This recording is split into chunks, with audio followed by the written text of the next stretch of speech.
Good morning grade fourth, how are you all? I hope you all are fine. So बेटे, हमने अपने last lecture में check point 1 तक ये जो ट्रू फॉल्स थे वो हमने कंप्लीट कर लिए थे. Today we are going to start our next topic, balance diet.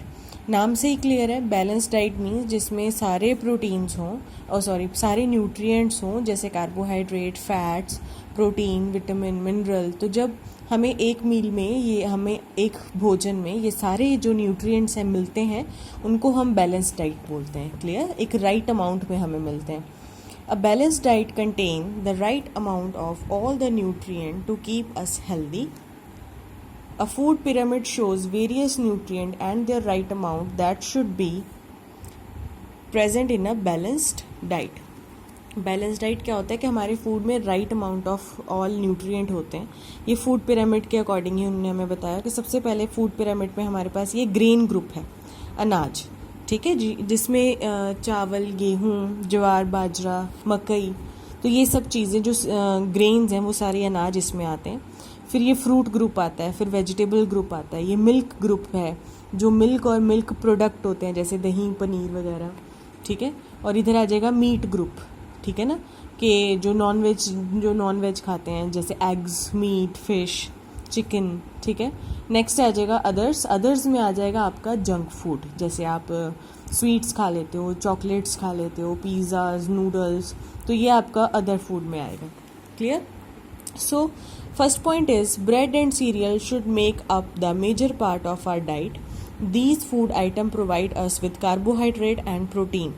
तो उन्होंने बोला है कि जो ब्रेड और सीरियल्स हैं वो हमारे फूड में सबसे ज़्यादा अमाउंट में होना चाहिए, क्योंकि ये हमें कार्बोहाइड्रेट और प्रोटीन्स देते हैं. Second, we should eat lots of vegetable and fruits. हमें बहुत सारी वेजिटेबल्स और फ्रूट्स खाने चाहिए, because these food item provide us with vitamins, minerals, fibres and water. क्यों? और ये जो फ्रूट एंड वेजिटेबल्स होते हैं ये हमें बहुत सारे विटामिन्स और मिनरल, फाइबर्स और वाटर देते हैं. Next section is non vegetarian should eat meat in small quantities. जो नॉन वेज खा लेते हैं उनको जो मीट है वो छोटी छोटी क्वांटिटीज़ में खाना चाहिए. Vegetarian should eat more pulses and beans in their diet. और जो वेजिटेरियंस होते हैं उनको अपने फूड में दालें और जो बीन्स जैसे राजमा या जो वेजिटेबल्स में आ जाती हैं वो हमें ज़्यादा लेनी चाहिए.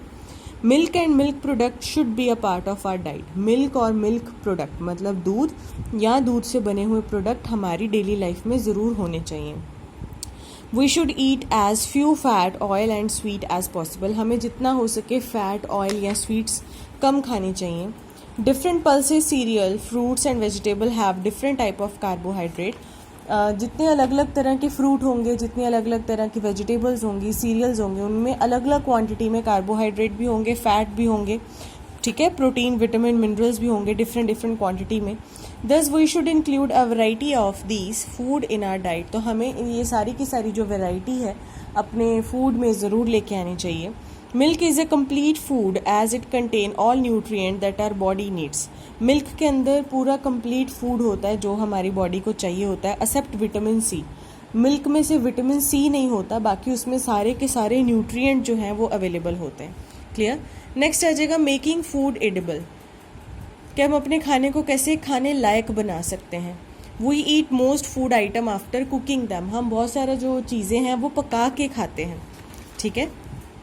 Cooking makes the food soft, tasty and digestible. जो कुकिंग है वो हमारे फूड को सॉफ्ट बना देती है, टेस्टी बना देती है और अच्छे से डाइजेस्ट हो जाता है हमें वो पका हुआ खाना. It also help in killing germs present in. और जो उसके अंदर जर्म्स होते हैं वो भी किल हो जाते हैं पकाने से, बिकॉज वो हाई टेम्परेचर पे, हाई हीट पे पकाए जाते हैं, जिसके कारण उसमें जो जर्म्स हैं वो भी क्या है, मर जाते हैं. Over cooking is harmful. अगर हम ज़रूरत से ज़्यादा खाने को पका लेते हैं तो वो हार्मफुल हो सकता है. It destroyed the vitamin and mineral present in the food. ये अपने हमारे जो फूड में विटामिन और मिनरल्स होते हैं उनको क्या है, ख़त्म कर देता है, डिस्ट्रॉय कर देता है. So we should not over cook the food. तो हमें फूड को ओवर कुक नहीं करना चाहिए. Clear? Different ways of cooking food. सबसे पहले हमें फूड को कुक करने के कौन कौन से मेथड होते हैं. बॉइलिंग, जो हम बॉयल करते हैं, जैसे some food like vegetable, rice, pulses etcetera boiled before eating. खाना खाने से पहले हम उनको बॉयल कर देते हैं. Frying foods like pakora, chips etcetera are fried in oil, they are called fried food, जो तले जाते हैं, ठीक है. Steaming, some food like dhokla, idli and momos are steam to cook them, वो उनको स्टीम से पकाया जाता है. Roasting, whole peanut, cashew nuts, meat, cheese etcetera are roasted before eating them. Baking, bake में कौन कौन से आता है, जैसे cake, biscuit and pizza are baked to cook them. Clear. तो ये हमारे पास 5 मेथड्स हैं कुकिंग के: boiling, frying, steaming, roasting and baking. Clear. Next आएगा हमारे पास फूड प्रिजर्वेशन. प्रिजर्वेशन का मतलब होता है बचा के रखना. जैसे मार्केट में आपने देखा होगा कि हमारे पास कुछ मकेन्स आते हैं जो फ्रोज़न होती हैं चीज़ें, ठीक है, या फिर जो कैन में बनी हुई होती हैं, तो वो काफ़ी दिनों तक चल जाती हैं, वो ख़राब नहीं होती, तो वो प्रिजर्वेटिव्स उसमें रखे होते हैं. जैसे जैम हो जाती है या बाज़ारों में जो अचार मिलता है. Fruits, vegetable, cooked food and dairy product get spoiled easily. Fruit, vegetable और मिल्क या मिल्क प्रोडक्ट जो हैं वो ईजिली ख़राब हो सकते हैं. The process of protecting food from getting spoiled and keeping it safe to eat, वो प्रोसेस जो हमारे फूड को बचाता है, ठीक है, और for longer period of time is called food preservation. वो प्रोसेस जो हमारे फूड को काफ़ी टाइम तक बचा के रखता है, उस प्रोसेस को हम क्या बोलेंगे, food preservation. Clear. We can preserve food by using different ways. हम डिफरेंट वेज से अपना जो फूड है वो बचा के रख सकते हैं. For example, baking keeps a hard cornflour biscuit edible much longer than a fresh corn. ठीक है, तो अगर हम कॉर्नफ्लावर को या कुछ ऐसे बेक करके रख दें तो वो फ्रेश कॉर्न को अच्छे से काफ़ी दिनों तक प्रिजर्व करके रख सकता है. जैसे पॉपकॉर्न्स आते हैं ना मार्केट में बने बनाए, वो कॉर्न्स को क्या करते हैं, पैकेट में थोड़े ऑयल के साथ उसे पैकिंग कर देते हैं. तो हम किसी भी टाइम पॉपकॉर्न, अगर हमारे पास नहीं भी है मौसम कॉर्न का, तो फिर भी हम पॉपकॉर्न खा सकते हैं. Some food can be made to last longer. For example, cow's milk can be converted into cheese or yogurt. हम इसको पनीर या दही में बदल सकते हैं. This lasts much longer than fresh milk. ये fresh milk से ज़्यादा टाइम तक हमारे पास सेफ रहता है.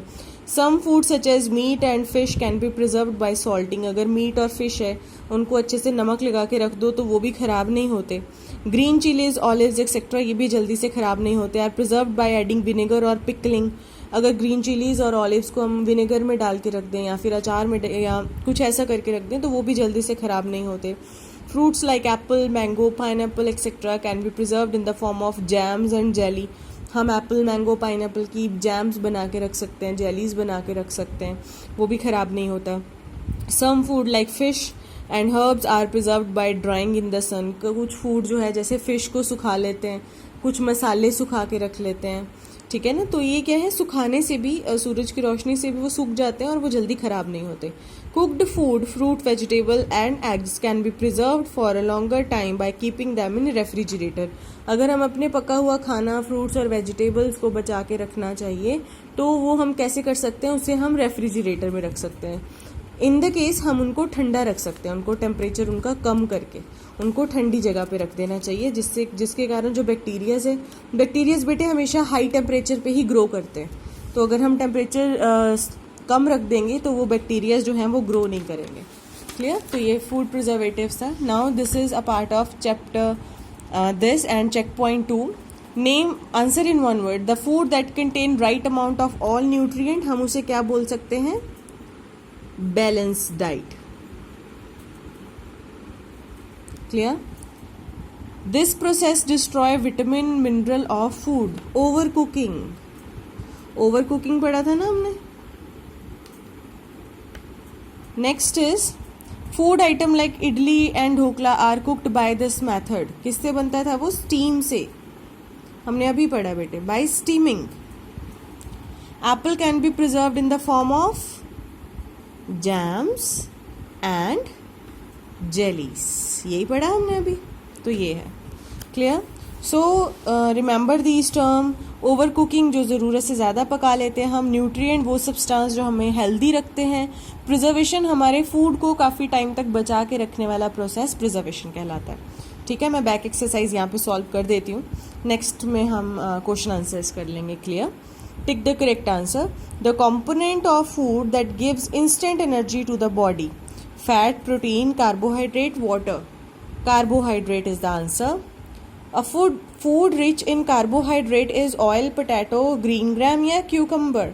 It's potato. सबसे ज़्यादा कार्बोहाइड्रेट पोटैटोज में होते हैं। क्लियर? नेक्स्ट आएगा a food rich in fibre, butter, potato, milk या carrot? A food rich in fibre, carrot. Okay. A very important nutrient that make the smallest portion of our diet is carbohydrate, protein, vitamin या fiber? हमें सबसे जो थोड़ा smallest portion है वो कौन सा हो सकता है? कार्बोहाइड्रेट ज़्यादा अमाउंट में होता है, प्रोटीन, विटामिन, फाइबर, वो फाइबर थोड़ा सा कम अमाउंट में हो सकता है। ठीक है। First is substances in food that keeps us healthy are called nutrients. First का आंसर है nutrients. Nutrient that gives us energy are dash and dash. Nutrient that gives us energy are dash and dash. कौन कौन से हैं वो? Carbohydrates and fats. A nutrient that help in repair of body cell is protein. तो third answer आएगा protein. Some food contain dash which keeps the digestive system healthy. हम उसे क्या बोल सकते हैं? Roughage. Okay. Storing food to be use later is called food preservation. तो यहाँ आएगा फिफ्थ। क्लियर हो गया? तो हमारे एमसीक्यूज भी हो गए हैं और फिलअप्स भी हो गए हैं। नेक्स्ट लेक्चर में मैं आपको इसके क्वेश्चन आंसर्स करवा दूंगी। Is that clear? चैप्टर आपका बेटे खत्म हो चुका है। अगर किसी को कोई प्रॉब्लम आ रही है then please do send a voice message on my number. Okay, thank you.